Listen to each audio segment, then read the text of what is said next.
my name is Michael Pianconi. A few days ago, I was listening to some people who were talking about extra virgin olive oil and how they were calling it liquid gold. This made me very curious. So I searched on the web, FDA, extra virgin olive oil, to find out more about this liquid gold. I found some very interesting information about the medical benefits found in extra virgin olive oil. In the article I read, it's official, extra virgin olive oil has medical benefits. But what really caught my attention were the words I know so well. Written in red were the words Italian and nonna. And myself, being Italian, I have an Italian nonna. The FDA quoted in the article, take 2 tablespoons of extra virgin olive oil every day. Just as they were quoting my nonna, she always says, 2 tablespoons a day keeps the doctor away. My nonna is here today as my special guest. Her name is Leah Pianconi, and she'll be telling us about her life in Italy and what she knows about extra virgin olive oil. Benvenuta, nonna. Thank you for coming on to our show. Grazie, Michael. Thank you for inviting me. It's a pleasure to be here. Nonna, please tell our audience a little bit about you and where you came from. Well, you know, we are Italian. I was born and raised in Italy. And you know, Italy is a peninsula in the Mediterranean Sea, shaped as a boot. And actually somebody say, it looks like a boot that kicks the ball. Sicily is at the bottom there. Italy is divided in 20 regions, and our family come from Puglia, or Apulia, that is at the bottom and in the south of Italy. So how did you become so knowledgeable about extra virgin olive oil? Well, like I say, in Puglia, there are over 60 million trees of olive trees. 60 million, you said? Yeah, and a lot of them are called, some of the trees are monumentals. And how many of those are monumental, of those 60 million? Well, quite a bit, I think about 5 million. And because they are either 1,000 or 2,000 years old, and they take like a shape. They grow so big, they take different shapes and different things.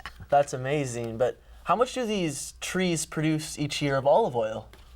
Well, from Puglia, over 40% of the Italian extra virgin olive oil is produced, and is the best as quality and quantity. So Nonna, where in Puglia did you come from? Well, our family come from a little town, of course, in Puglia, called Corato. My grandparents, yours great-great-grandparents, Felice and Angela Tedone, they had a farm over there called Masseria. Now, Masseria means they raise animals and cows, lamb, and they use their milk to make cheese, mozzarella, ricotta. So you said they made their own cheese and milk and all the products. Why can't they just go to a store and get all of that stuff? They don't have a 7-Eleven in the store at that time. I don't know if they have it now, but for sure they didn't have it at that time. My maternal grandparents, yours great-great-grandparents, yeah. Felice and Nunzia Bevilacqua, they had a company where they make pasta, spaghetti, ziti, penne. Unfortunately, Grandpa Felice died when he was 48. So it was very difficult for Nonna, my Nonna, to raise 8 children. And it came at the time, it came World War I. They lost the business. I mean, it was a very difficult time. Mm-hmm. But of the 8 children, 3 of them, Joe, Nick, and Lou, they came to the United States. They found a job delivering ice, and they could send money to the mother to raise the little one. So at the time, the two families knew each other. In those little towns, everybody knows everybody. Oh. Even the Tedone family, they had 7 children. Wow. And Luigi, I think is number 6. You think? Was number 6. When he was called military, at the time he went to Rome. And he made Rome his house. He thought he wanted to stay there, and he became a policeman. But after a while, eventually, he came in vacation, and he met Maria Bevilacqua family. And I think he fell in love. So he spoke to his sister so she can ask Maria if she was interested in starting a relationship with him. So when she said yes, the sister went to talk to the mother, to Luigi's mother. Luigi's mother went to talk to Maria's mother and asked permission for them to talk, mostly to talk, to start to know each other. Wait, what? To ask permission? Permission for what? Oh yeah, you don't go and talk to a girl. The family need to get involved from the beginning, give the approval for the other family. And what happened, Maria's mother, she didn't give a complete approval until Uncle Nick, that was great-great-grandpa brother, came to visit. So when he came and he said, okay, they had a permission to start talking. But at the time, it was time for Luigi to go back to Rome, so they had a permission to exchange letters. Yes, I could see how that could be a very important thing in the family back then. So please continue telling your story, Nonna. Well, like I say, when Uncle Nick came and he gave a permission, they started to exchange letters, and after 2 years, Luigi came and they got married.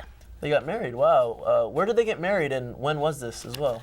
Was in Corato, 1936. Okay. After the wedding, they moved to Rome because Luigi had his house in Rome. In 1938, they had a baby boy, my brother. And, and Grandma Nunzia went to Rome to kind of help direct Maria raising the baby. But then World War II started, and Maria got pregnant again. So Luigi was a policeman. It was very difficult situation. So they decided for Maria to go back to Corato and have the baby there with her mother, sisters, and brothers. And that's where I was born. That's where you were born. It was the day of St. Joseph, 1941, which is March 19, 1941. So in the summer, when he had a permission, my father came to Corato and picked us up and took us all back to Rome because that was our house. And that's where I grew up, where I had my friends, my life, my school. So I became a teacher, but when I found the love of my life, I got married in the church of St. Peter and Paul, and we came here in honeymoon. Very nice. I became a mother of 3 wonderful children, one of them your father. And after, when they all grew up and they all got married, I have children, I became a nonna. Nonna of 6 grandchildren, and you are the oldest. So growing up in Italy and living there for a lot of part of your life, I'm sure you had a lot of great food there. What are some of the foods that really stood out, maybe at more of a personal level or tasteful level that you want to share with us? Well, I think at this point I would like to talk about uovo battuto. Ovo battuto? Yeah, I've never heard of ovo battuto. Well, it used to be 2 raw eggs with about 3 or 4 teaspoons of sugar. And battuto means whipped. We whipped that, and when it became almost a cream, a few drops of coffee or milk, Wait. we'll eat that. Did you say raw eggs? You drank the raw eggs? Well, but it didn't taste like raw. It was a cream. Okay. With coffee, or sometimes we had it with coffee, sometimes we had it with milk.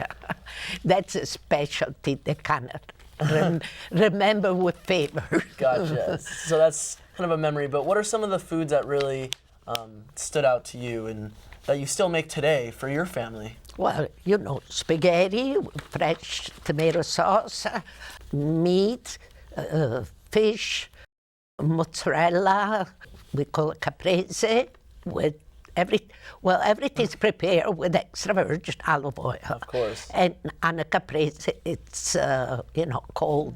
Yeah, and they call it the Mediterranean diet, but for us, it was our way of life. Yeah, that was in 1975 that Dr. Keith wrote a book, Eat Well, Stay Well, for the Mediterranean diet. Yes, I actually remember in the book, Dr. Keyes does state that the Mediterranean diet has a high health quality due in no small part to the use of extra virgin olive oil. Yeah, but like I say, it was the only olive oil that we knew, and so it was healthy. We were healthy because of the good quality and quantity of the extra virgin olive oil. Yes, from the article I read from the FDA, it stated that extra virgin olive oil is the cornerstone of the Mediterranean diet. Any Italian nonna knows that extra virgin olive oil has medicinal properties and that the FDA now recognizes extra virgin olive oil as a medicine. Yes, and that's what's even very interesting, not to recommend to use for babies because it has similar property as mother breast milk. They recommend it for prevention of heart disease. It helps to postpone Alzheimer's and helps with arthritis. There is a pain of the joint. So all this to final notice, I think it is definitely a medical, it's a medicine.